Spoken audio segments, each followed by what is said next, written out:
Hey, what up, everybody? Um, this here is gonna be Diddy Day 17. Shout out to I'm not a lawyer, but with that being said, let's get into it.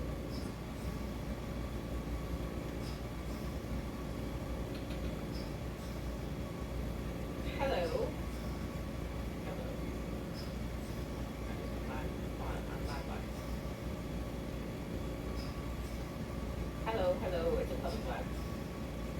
Um, I wanted to talk through some of the things that happened in court today because it was a lot. I'm still going to attempt to do the recap, but again, I just wanted to do a live because sometimes that's just easier. I'm gonna have to like edit everything, and that could take a while. So I wanted to do this live first. Um, if you are here thinking I am going to say who the Jane is, you are incorrect. I will not be saying who the Jane is. I also would appreciate Let if you me on this turn this live up. does not put who you think or believe or want it to be. Do not put that in the chat, okay? That is not um, what I would like for you to do. I do not want to get kicked out of the courtroom. And so you can take that to somebody else's page, but I'm not. Okay? We're not going to do that here.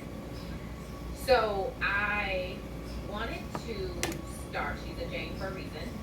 And the thing that was noted multiple times today is that the prosecutors asked for her to remain a Jane Doe, and the defense was in agreement with her remaining a Jane Doe. Usually, when the prosecutors want somebody to remain anonymous, it's typical that the defense is like, no, because if you are going to make accusations against our clients, we have, the right to confront a public trial, public confrontation. Like there are rights for defendants, and so typically, defense attorneys and defendants argue to a judge that no, people should not remain Jane Doe, should not remain anonymous. In this case, the defense is in agreement. They agreed. They did not object to this victim Okay. only being referred to as a Jane Doe. So, with that said, don't you bring your mess around here. If you're on my TikTok, I made a TikTok earlier today because there was quite a moment in court today at the beginning of the day, and I'm going to start there. The beginning of the day was the continuation of Brianna Bagolian's testimony. If you recall, if you watched my recap from yesterday, she was on the stand, and Nicole Westmoreland, right, who is an attorney from YSL, she worked with Bruce Harvey, she was doing the cross-examination, and she was it was a really interesting cross-examination. And in my video, I said yesterday, it was clear that Nicole Westmoreland, based on the way she was asking the questions and also something she said before court started, she said something to the judge in open court that immediately made me think and realize that their defense for this particular witness, Brianna, is not that it didn't happen as she said, or not that it wasn't as extreme. The defense's position in regards to Brianna and this balcony incident was that it did not happen at all. That's what they were essentially getting at. So her questions, Nicole Westmoreland's questions, was poking at Brianna's credibility, poking at her version of events, poking at how many times she's told this story and the different versions of this story that she's told, inconsistencies, because she was trying to get at this did not happen at all. And so it was quite the build-up yesterday as we kind of watched the questions happen. And so today they continued that process. I'm not going to go through the entire cross-examination from today. What I will say is she's continuing to ask questions to poke holes in her credibility. And at the very end of cross-examination, Nicole Westmoreland asked Brianna, who they call Bana, I feel either Bana or if it's Bana, I can't remember, but it was Bana. She asks her about some pictures that had been admitted into evidence yesterday. So when Brianna was on the stand and telling the story, she says it was September 26, 2016. She was at Cassie's apartment. They were all sleeping, and in the middle of the night, they hear banging on the door. Diddy comes in. She hides her girlfriend in the bathroom. Brianna then goes to the balcony. While she's waiting on the balcony, Diddy comes up behind her, lifts her up, and puts her over the railing, the balcony railing. They showed us pictures of Cassie's actual balcony, showed us pictures of the high-rise building. She lived on the 17th floor. He places her over this balcony, and then when he's done, she said it lasted 15 seconds, he threw her on some balcony furniture that was out there. He then, while she's landing on the furniture, Brianna testifies that she hears Cassie say, did you just hang her over the balcony? And then later she says, her girlfriend's here. When Cassie says her girlfriend's here, Diddy leaves the apartment. Things calm down, and Brianna said that her and her ex-girlfriend who was there then leave Cassie's apartment, go back to Brianna's apartment. Brianna takes a picture of her very bruised leg. They show us on this monitor, it's a massive bruise on her leg, and in the middle is like a puncture, like a hole, like a piercing in her leg, as if like something pierced her skin maybe when she landed. That's what we see. I'm just giving you context so you'll follow this, what happens. So after she takes this picture, she takes a second picture, which is of the metadata for the picture. Okay, so you know when you take a picture, you can look at the information for that picture. How do you even do it? Yes, I don't want you to see me here. But you know how like you can see, and I don't want y'all to see them obviously. But you can see on my phone here when you have an image up, it'll show you the date, the time, and actually it says add a location. But so what prosecutors do is show the metadata that Brianna screenshot with the photo and gave to prosecutors. And so in this metadata for the picture of her leg that she took, it said the picture was taken September 26, 2016 at 9:45 in the morning at her apartment, which was, the location was showing Los Angeles, California. Okay, that's the context. While Westmoreland is asking her questions, she says, remember we saw those pictures? Brianna says yes. And just to be clear, the pictures that we saw were taken the same day that this balcony incident happened, correct? She says yes. Just to be clear, the day he hung you over the balcony is the same day you took the pictures of the bruise on your leg with the metadata. She says yes.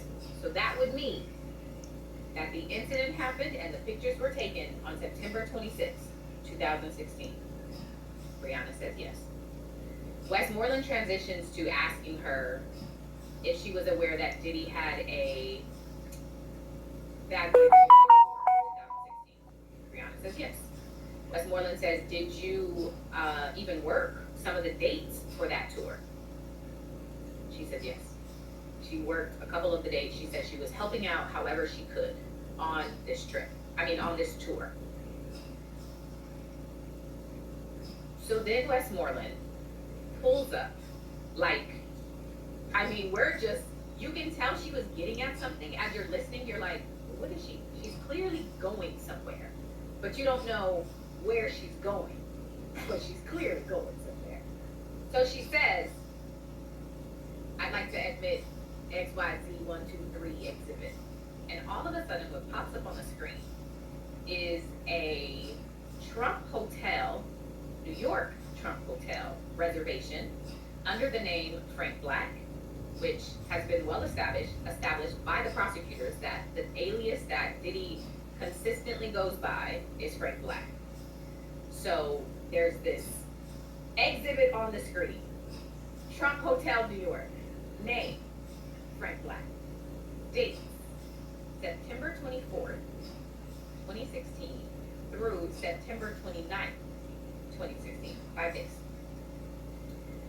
So then it's like, okay, but you know. So then she says, are you aware that on September 25th, the night before the incident you say happened, Diddy had a Bad Boy reunion tour show date in New Jersey? And she says, I think she says she didn't. She didn't know that to be the case. And then Westmoreland says, and do you know that September 26th, right? So the next morning, him and Cassie had an event with the Boys and Girls Club for like an honor, some kind of event, and it was in New York. She says, no, I did not know that. And so what she's getting at, if it's not clear, is that this woman is saying at 3 o'clock in the morning on the 26th, right? So the night before is the 25th, going into the 26th at 3 o'clock in the morning, Diddy showed up at Cassie's apartment.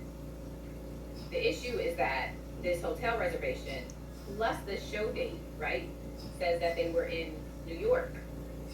The 25th for the show, which would have been at night, which would have gone into the night, and then had to be in New York. The show was in New Jersey, had to be in New York the very next morning to go to this Boys and Girls Club event. And so the courtroom, you could have heard a pin drop. Everyone was like,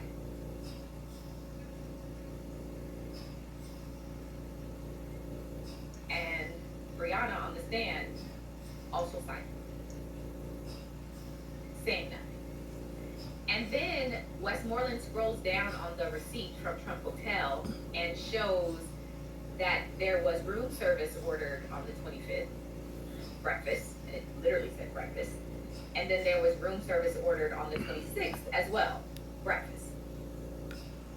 So she almost verbatim says, so why would you lie? I mean, she didn't say that, but she kind of said that. You're lying. And she kept getting objections. They were like, she can stop saying lying. But essentially, Westmoreland was like, Mr. Combs didn't do this to you.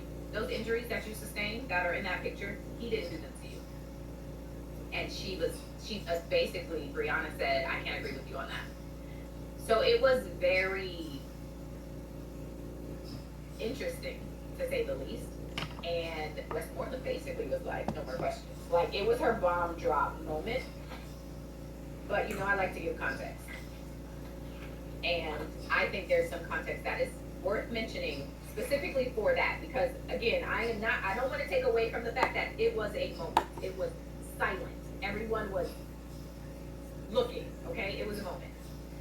What I want to say is, at the beginning of the day, prior to testimony starting and Brianna brought it, there was some back and forth about the balcony incident. The attorneys are kind of going back and forth.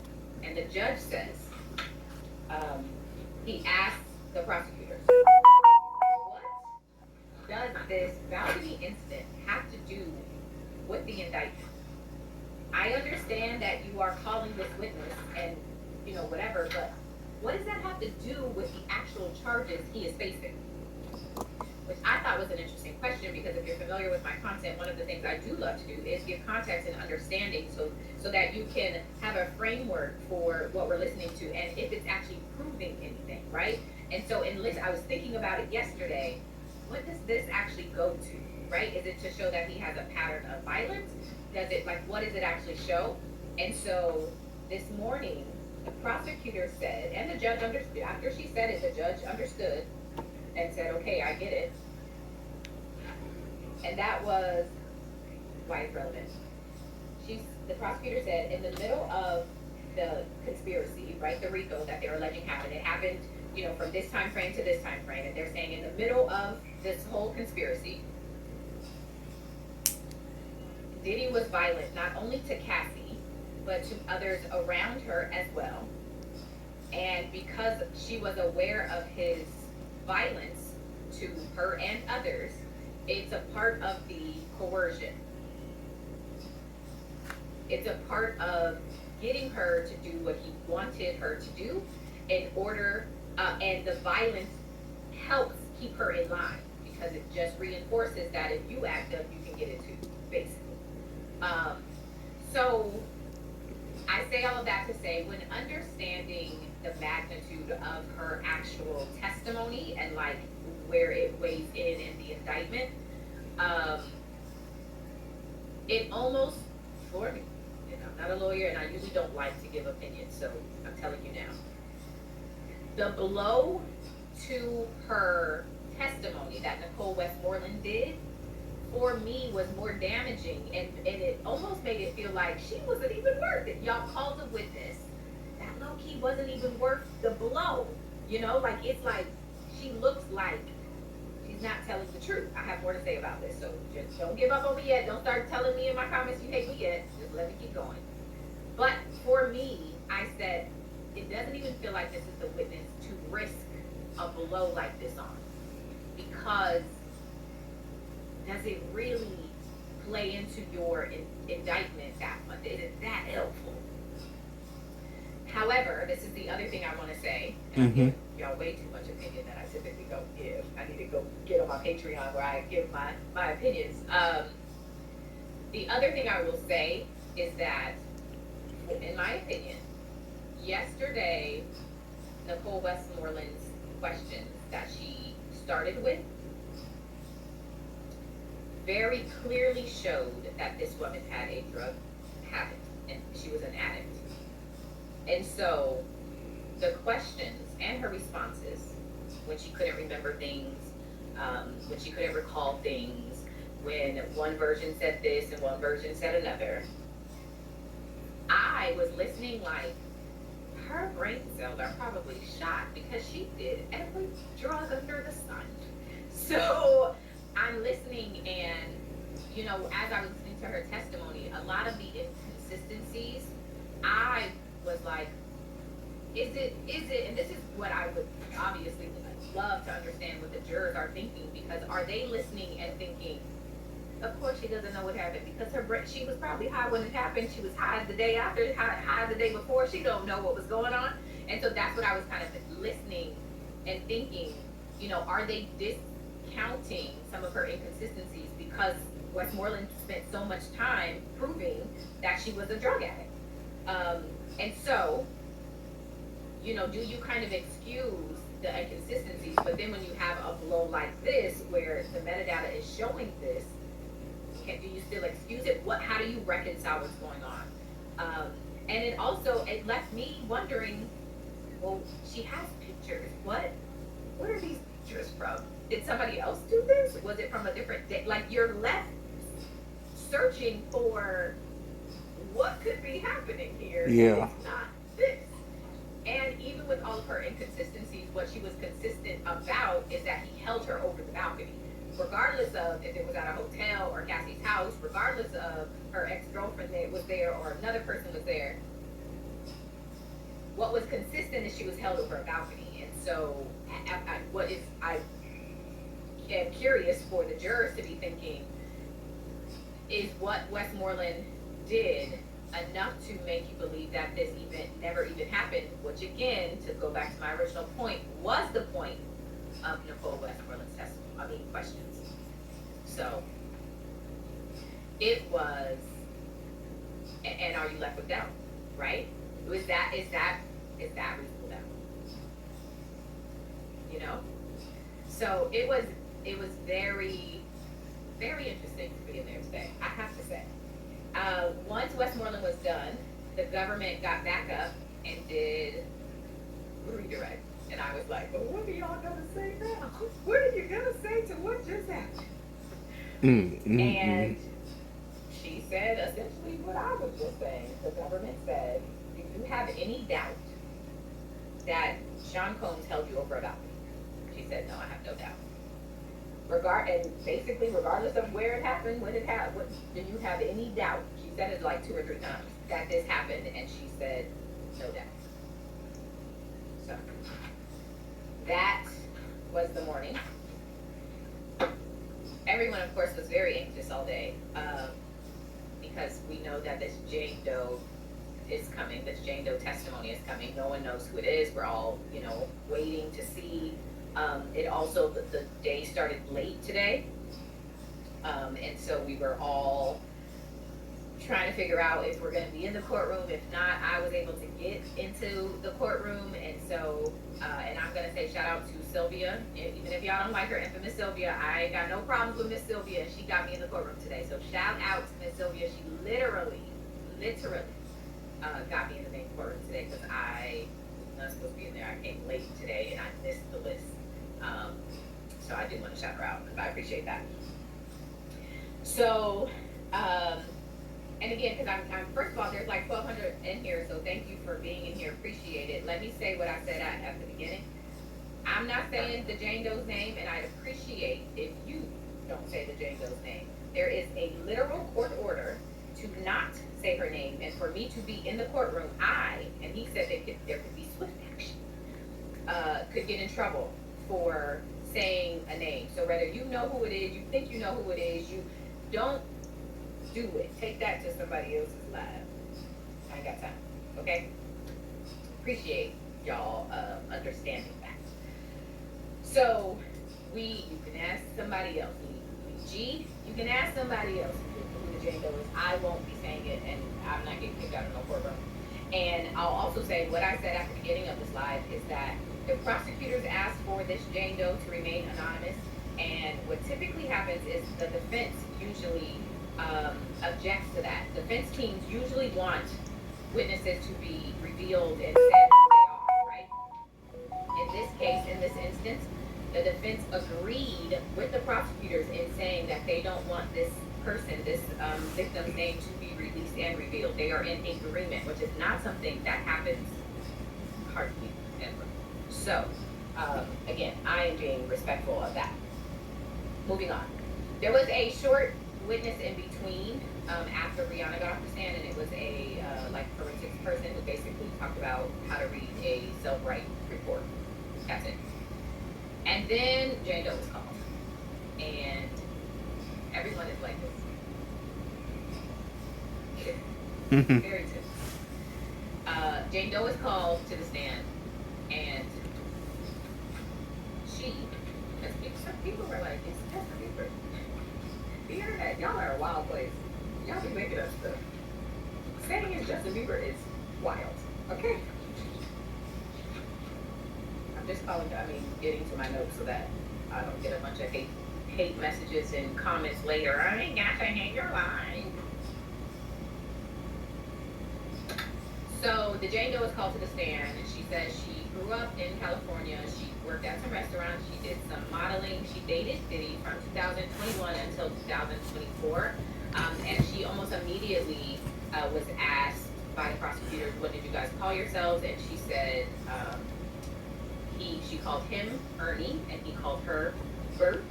And the backstory behind Bert and Ernie, those nicknames, is because she met Diddy on a trip to Miami in late 2020. And she went on this girls trip because the friend was dating Diddy and invited this group of girls because Diddy paid for them to pay for the trip, for the girls trip to Miami, paid for it. And so this Jane, goes on this trip with her friend, who again is dating him. Diddy invites them over for dinner at his house. When they go to the house, they ended up going on a yacht. They did some partying, and Diddy and Jane are like having some flirtatious back and forth. She said she was not using drugs at this time. She was not like the way that a lot of testimony about Cassie, and like Cassie was very clearly, an addict. I think she even admitted to being an addict. This witness was not that. So they're on this trip, and while they're partying, she said she had to use the restroom. She goes to the restroom, and while she's going to the restroom, or while she's by the restroom, they kind of bump into each other. Diddy just happens to be around there as well. And they kind of they had already been exchanging looks and having some kind of flirtatious back and forth. And so when they're at the bathroom, he says that they should exchange numbers. And because of the circumstances, i.e. her friend dating Diddy, Diddy says we should have nicknames. And so he says, "I'll be Ernie." And then the witness says, "And I'll be Bert." So that is the backstory behind this Bert and Ernie nickname. So they put each other's phone numbers in their phones under Bert and Ernie. She says that as they're kind of hanging out, someone had requested some drugs, and so someone came to deliver these drugs, and there was all of a sudden drugs. I see some happy birthday messages. Thank you for the birthday messages. Appreciate y'all.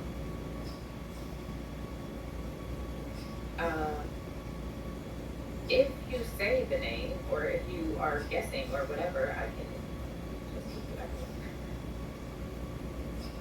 That can be done.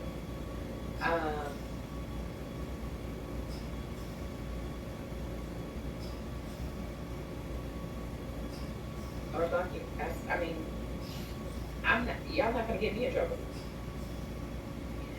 Okay, so then there's drugs at the house, and at some point, her and Diddy go to the studio that is at his house. And when her and Diddy are in the studio, there's some man in there as well. He pulls out a substance, she says, and they're essentially offering it to her. And she, again, who is not a consistent user, she said she had tried ecstasy twice on two separate New Year's Eve's occasions, but other than that, she has not. And so they pull out this substance, and she says, the witness says to them, "Is it safe?" And she said they both kind of looked at her like she was crazy. And so she, I guess, takes it. She later says that the friend who she was actually there with, who was seeing Diddy at the time, started to assume something was going on between this witness and Diddy. And so the friend got upset with her. On the last day of this 5-day trip to Miami, this girls' trip, they end up having a movie night at Diddy's house. And she said while they're in movie night in the theater of his house, her and Diddy are texting each other. And he's like, "I want to take you out." And she's saying things are complicated right now, but let's stay in touch because the person you're seeing and I'm friends with is actually here. It's kind of awkward. So the trip ends, and they stay in contact via phone and texting and kind of communicating with each other. On November 30th, 2020, he ends up texting her asking if he could see her and if she would come to Miami. The witness, again, was hesitant because of her friend. However, she said by this time, her friend had gotten engaged and moved overseas. And so she didn't feel as bad about moving forward with exploring things with Diddy because the friend she was so worried about had moved on with her life. And so the prosecutor said, just to be clear, was this friend you're talking about dating Diddy and the person who later became her fiance at the same time? And so the witness said, yeah, she was. So they end up kind of making it happen. And so Diddy invites her to come to Miami to hang out. She said she already had plans to go to Miami. She had some kind of event. And so he's essentially like, cool, when you get here, let's see each other. I will set you up in a hotel. And so what I will say is this witness talked very lovingly about Diddy. The way she described him, his personality, what he was doing, was very interesting to see because it was a lot of he's very sweet, he was very kind, he was very charming, he had a larger than life personality, he was very passionate. Everything he talked about, you just felt his passion, and it inspired you to be passionate. It was very interesting and made you, as you're listening, wonder oh, are you still in that space? Obviously she got a subpoena, she's here under a subpoena, and so it made me wonder as I'm listening, oh, are you still in that space, or is that literally just how you describe him at that time of your life? He was just amazing. And so we'll see, because she's obviously not going to testify. So I'm very curious to see if the way she talks about him will change over time, or will it remain charming and sweet and kind, all of these words. That it was fascinating when you understand the context of what we're talking about in the case, and you're like, huh, Those are interesting words. Um, so she says that they she had told him her birthday was coming up, talked about going to, he said, he was very excited, your birthday's coming up, we should like have an island getaway. He takes her to Turks and Caicos for, I think it was 9 days in Turks and Caicos, and then another 6 days in the Bahamas. So she flew to him to Miami, and then they took his private jet to Turks and Caicos, and for again 9 days, and then to the Bahamas for 6 days. My vacation would be like 5 days. I said 9 days, and then another one for 6. Okay. So they are on this trip in Turks and Caicos, and she says that on that trip, I think actually, I'm pretty sure it happened. Oh, maybe it was another trip first. See, this is why people gonna be mad. You trying to crazy. Regardless, what I would say is they ended up having a very in-depth conversation about their dating history. And the witness tells Diddy that she has previously dated a person he was very close to, and that relationship with that person ended in 2015. And so again, this is now 2021 or 2021. She is now seeing Diddy. And so she says, I dated a person very close to you back in 2015. And then she also says that she understood her child's father. She has a child. And she said that she understood her child's father and Diddy had some dislikes with each other, is the way she described it. Oh, Daphne Joy. So she's telling, him these things, and Diddy is saying, it's all good, basically, and I'm not really worried about the other girl that was your friend, because I think she thought me and her was more than it was anyway. Sound like a friend of Daphne Joy. It wasn't really a relationship. So basically, you good, I'm good, we can get down. And so they begin this like romantic situation, and she says she falls head over heels very quickly. There was a lot of texts, a lot of calls, and she was basically all in. And so she's all in on this. And so actually what happened is when she went to Miami, that's what happened. She went to Miami in January of 2021 when she was like, I'm coming to town, and he was like, oh, let's see each other. So that's where she talked about the dating thing. By February is when they went to Turks and Caicos and to the Bahamas, because her birthday was coming up and he wanted to take her out. So that's actually what happened. So they go to Turks and Caicos in February. And at one point they're not showing us any exhibits. Okay, usually during testimony there's a screen, and anytime there's a text message, it goes on the screen so we in the gallery can see it and read it. Anytime there's a picture, it goes on the screen so we can see, all of that. For this testimony, they have turned off the TV. They're not showing us anything, not a single thing. And so they end up playing a video of her in Turks and Caicos with Diddy, and she's like out by the pool in the villa, but we can only hear the audio of it. We are not able to visually see it at all. They're not showing us. She also, when she was in Turks and Caicos, she said she was very honest about telling him, I'm a single mom, and the money I make, my income, is sourced from being a social media content creator and an influencer. Like, I advertise brands on social media, and that's how I make my money. So she's telling him very kind of directly, I don't really got too much, I'm not on your status for sure. And at the end of the trip, he offers to send her some money, because he's like, I know I took you away from, you posting and doing your job or whatever, so here's $10,000. So he wires her $10K after this Bahamas trip. He also gives her a bracelet that said love on it. After like I think the first trip, she said on that Bahamas trip, Turks and Caicos, she did ecstasy. He had offered her ecstasy, and the first time he offered it to her, it was a pill, and so she takes the pill, and she apparently her body reached. She said she was walking on the beach, and the ecstasy like hit her, and so she starts. She essentially passes out. She like falls to the sand, and her body is like convulsing. And so the barber and the chef come running over and they're trying to like calm her down. They're like, eventually take, oh, and KK was there. Take her to the shower and try to like calm her senses down because she was like reacting to this drug. And so after that, Diddy was like, you can't take the whole thing. And so he started like parsing out pieces for her to take after that. And so he continued to give her more and more ecstasy on this trip. And she continued to take more and more ecstasy on this trip. She said he gave it to her throughout that trip about 10 times. I'm going to break here just because I be forgetting I'm supposed to.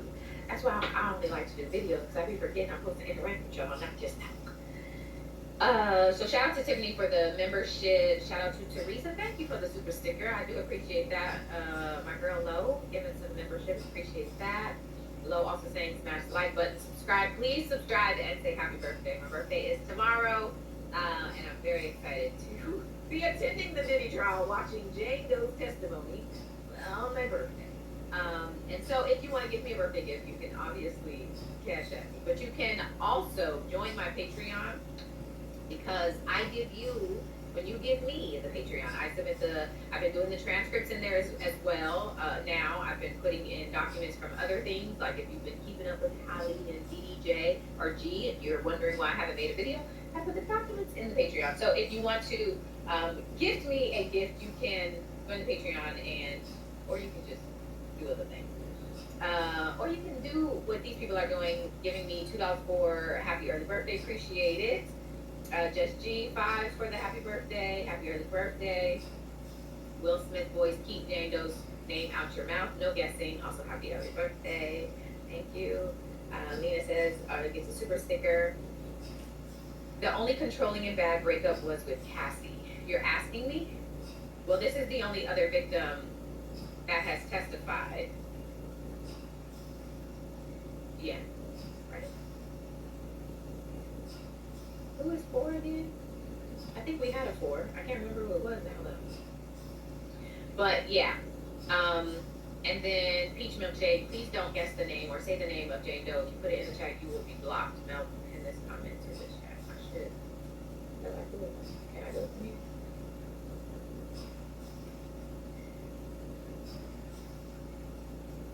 Y'all, yeah, I'm gonna turn the chat off. Because what you need to understand, seriously, is that there is and so I don't know why it's not hard for you to not put it in my chat. Go put it in somebody else's chat. Why would you put it in my chat if I've asked you not to? I don't understand. Oh, that's right. Victim 4 was Mia. Thank you. I was like, I know who. Yes, thank you. But yeah, you don't have to put it in mine. Anyway, yes, if you got a membership, say thank you. Appreciate that.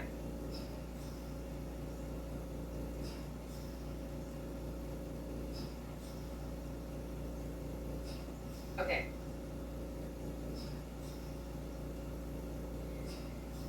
I will move on and then I'll get off of here and go back to my Patreon because I ain't got time for the trolls. I literally don't. Okay, moving on. So she takes this ex on the trip. She says he gave it to her like 10 times on the trip. And that was essentially it. After that trip, she was asked what did she understand the nature of her relationship with Diddy to be.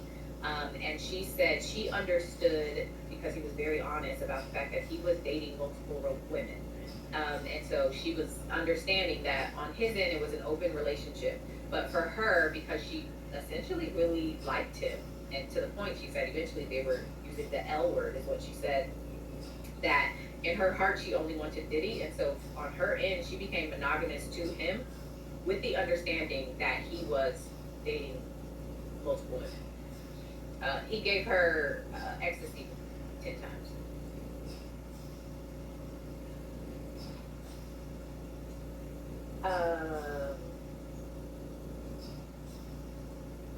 And the other question that was really interesting, the prosecutor asked her how long did her relationship last with Diddy. She said her relationship with Diddy lasted. It started in, right, they met in 2020, in November 2020.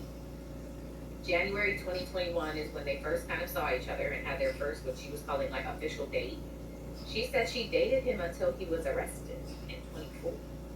Like, until he was, I said, until he was arrested? I'm so, what happened? Did he get arrested and you were like, oh, I can't date no felon. I can't be being with no man that's in jail. I'm so curious if it was that, or was it when the indictment came out and she read it? Like, I'm so curious what, I'm sure we'll probably get to in his testimony, but it was very like, okay. So she dated him until he was arrested. Those were her words. She did say that they took some breaks in the relationship. The first break came, she couldn't remember when, but she said it was very short. And then the second break came in October of 2023. So 2021, they're dating. 2023, they have this like 4-month break, and then they get back together in February of 2024. She, when asked if her relationship was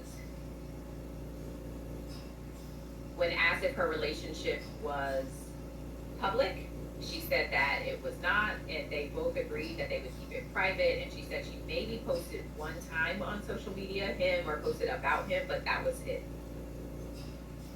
And then, so again, she starts dating him January 2021. She moves to LA from the East Coast in June of 2021.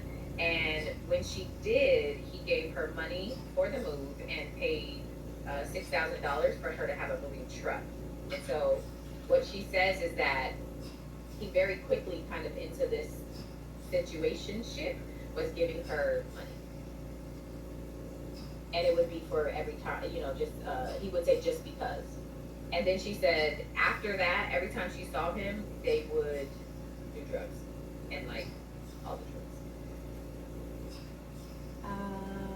And she said that anytime they would have intercourse, he would give her drugs as well. Hey,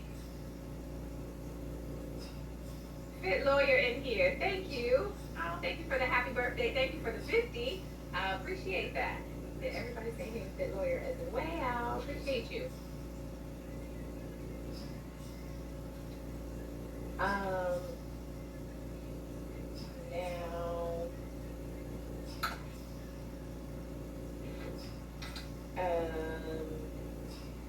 so we have basically this setup, right? And she talked about at the beginning, they would always have videos playing in the background. When they were having intercourse, they would have intercourse videos playing. And he would always tell her how he liked her to dress in very like provocative lingerie, and he would always make her wear super high heel shoes, and she was calling them stripper shoes. And she says that when they would have these sessions just with each other, they would last 12 to 24 hours. They would also be on narcotics, but they would last 12 to 24 hours. And she said he would always want baby oil all over their bodies, and there was always red lights going. And so she said it felt very intense, it felt very fun, it felt very passionate. She loved him, and she felt like, he cared for her, but she loved him. And then and then the prosecutor says, let's talk about what happened starting in May 2021. And she starts crying, I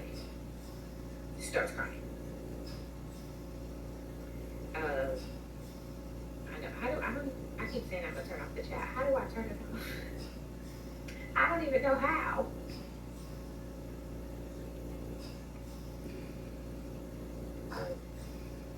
So I'm gonna, I don't know how to turn it off. So what she says is basically they were watching some intimate videos on TV.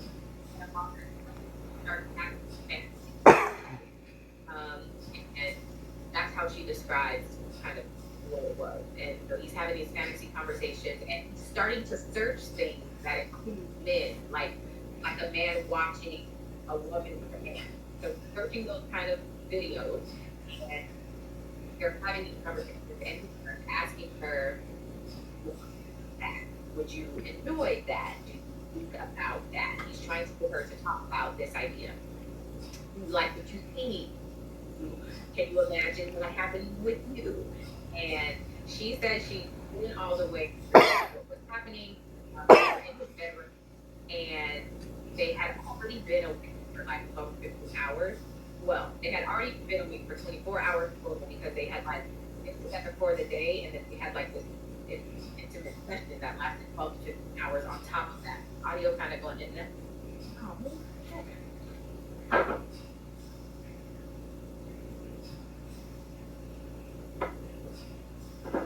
oh, can you hear me now? I don't know. I don't have my mics with me, and I don't know. Oh, you know what? I don't know what works.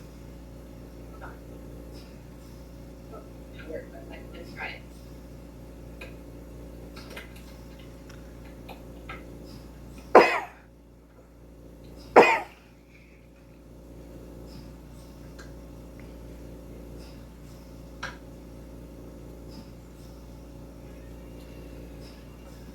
Can you hear me? Is that weird? Is it better now?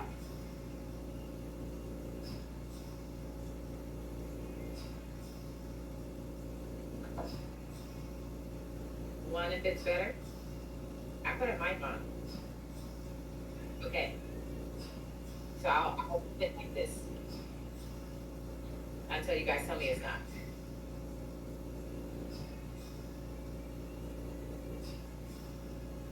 Okay. Okay. Perfect. Okay. So they're in this room and he's bringing up and he's searching and he's asking her to use these and says yes. He says I can make this a reality if you want. And she said, and the prosecutor asked her why she couldn't play it. That it seemed like it was something she wanted, and she was just trying to play into the fantasy. Thought they were just having fantasy talk, like, yeah, let's do it. So she said she went to the bathroom, and when she came out of the bathroom, he was in his room on his phone, and said that, giving her time, and so, like, so nothing. And within a few hours, she said they were on their way to a hotel and said the person is on the way. However, I know the person said when she got to the hotel, his assistants and people were in the room rambling. Basically, she said there was like this like preparing the room, they were putting out candles, they're putting out the red light started on, baby oil everywhere. Like she was like in this hotel and everybody's kind of well squeezed and perfect. And then he said the guy is a nice guy, you'll be fine. And and that like the expectation is I'm gonna engage with this man and he's going to watch. Oh, man again?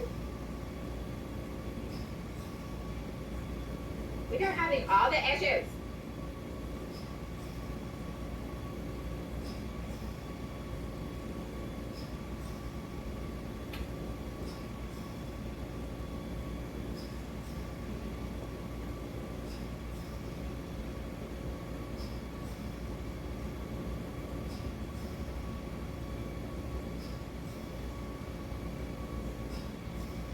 You can hear now. You can hear now. Oh, I can't move. I talk with my hands. Okay, I'm not gonna move. I won't move. And so anyway, I'll speed this up so I can get off of here.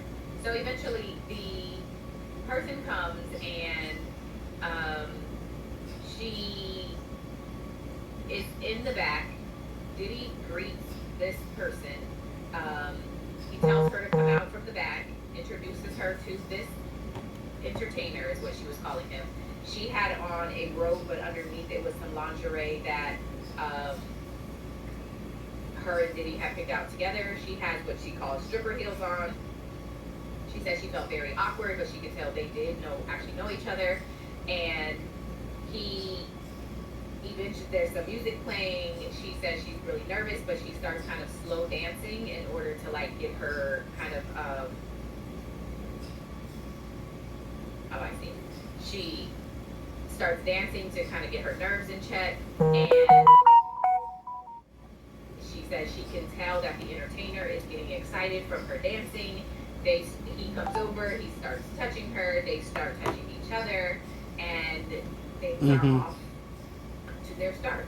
Um, they proceed. Diddy is watching and enjoying himself. She eventually goes to the bathroom. To the bedroom. She kind of takes him to the bedroom. She said she was doing it to try to like speed things up, try to get things moving. She asked for the entertainer to wear protection. Diddy is like, relax. He's been tested. He don't need to do that. And she's uncomfortable with that. Eventually, Diddy is like, okay, fine. Wear your protection, entertainer. They end up having their session. It lasted she kept saying lasted for a while. She wasn't able to say like it lasted for 4 hours, it lasted for 6 hours. She just would say it lasted for a while. Puff watched her after Puff left. Her and, I'm saying Puff because they all called him Puff. Her and Diddy end up having intercourse themselves after the entertainer left. And the next day, she said she felt after, she was asked how she felt after that first one. And she said she felt exhilarated. It was something she had never done before. It felt fun. It felt like taboo. It felt something like it was something crazy and also something sexy.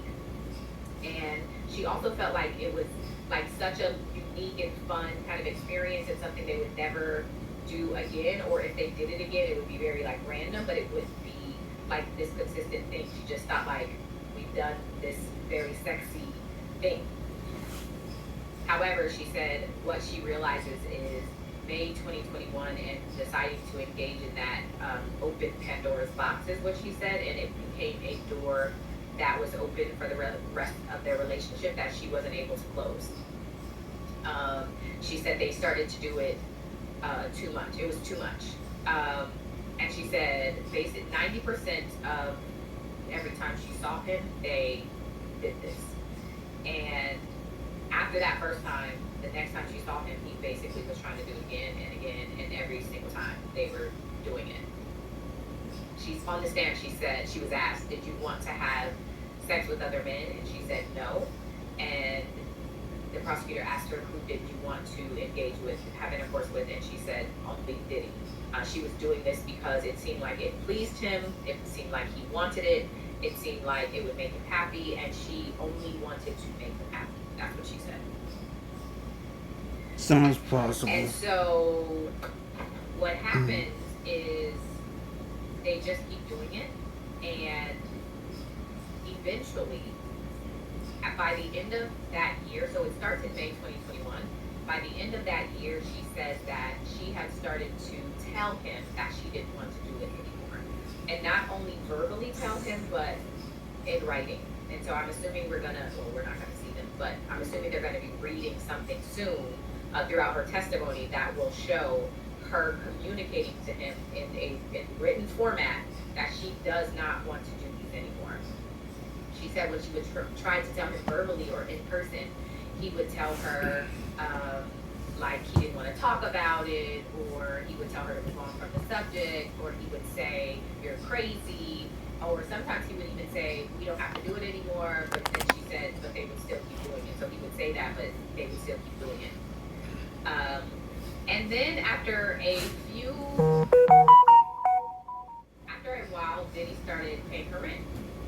And so what she said is anytime she would bring it up and try to say she didn't want to do it anymore, he would say, if you want to break up, that's fine, but just know I'm only going to give you 3 months in the place that you're staying because I'm not about to be paying rent for a woman I'm not seeing. So basically she said that he started to hold over her head this idea that you either do this or you're not going to have a place to live because I'm not paying the rent. And what she said is she had basically stopped working, being able to work so much because he would at a moment's notice tell her to come see him. So it would be same day, the night before, sometimes maybe a couple days, but she never had a lot of time in advance to be told, I want you to come see me. And so she said she never had time to really work. And so what she and because he liked her to look a certain way, she was constantly every day making sure she looked good in case he called and said, come over. So she said she was constantly making sure her nails was done, her hair was done, she was being she was tan, she was always working out, she was doing everything to try to make sure she looked good for him. She said she liked being beautiful and she knew that he liked her to look beautiful. And so she said with all of those conversations, she started feeling obligated to perform what Cassie called them freak offs, and this witness called them hotel nights. She said we called them hotel nights. Oh, speaking of who was watching her kid, what she said is she started to make sure she constantly had childcare available for her child in case Diddy called her and she needed to be available.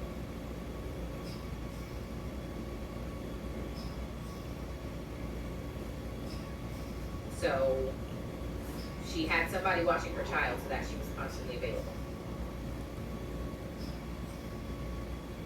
So in other words, this woman was with Diddy more than she was with her own child.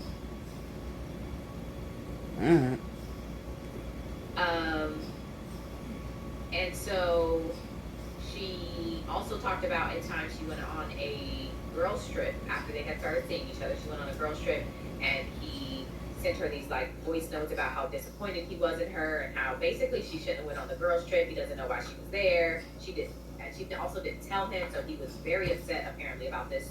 Anytime she was like hanging out with friends, he would express his disappointment. And how he liked her hair straight, and when they were having sex, it needed to be up in a ponytail, the color of her nails. He also apparently wanted her, and they said they're going to get into this more later, but apparently he told her to get her nipples pierced. So that happened. Yeah. And so another thing she said that's interesting is her income when she started dating him, her income became solely whatever money Diddy gave to her. Whatever money he gave to her, that's how she was living. In addition to the child support that she received, like that was how she survived. But Diddy would be giving her, income. I mean, giving her money, 10,000 here, 5,000 here, 20,000, whatever. He would give her money. And then at one point she said she told him she wanted to join OnlyFans. She wanted to do what she called bikini lingerie and implied nudity because a friend of hers was making a bunch of money, and she said she wanted to like have money of her own. She didn't want to rely on just Diddy or this child support. She wanted to make money of her own, but he was not here for her joining OnlyFans. So they have this break in October of 2023, and so maybe it was before the break, actually. I'm looking at my notes, sorry. Maybe it was before the break. At some point, they had some break, and Diddy said, when they got back together, Diddy said, let's have a love contract. It wasn't written, it was just a verbal contract. And he said, essentially, how much allowance do I need to give you for you to be mine, basically? And she said $15,000 a month. And then he said, let's do 10.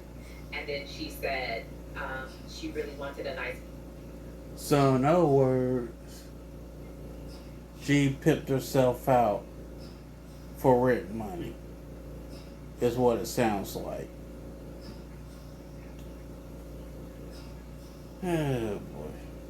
Place, and so she ended up getting a house for rent. That was $10,000 a month, and so the agreement was that he would just pay the rent for that. And so he started paying her rent, which only added to for her the obligation that she had to do what he wanted. That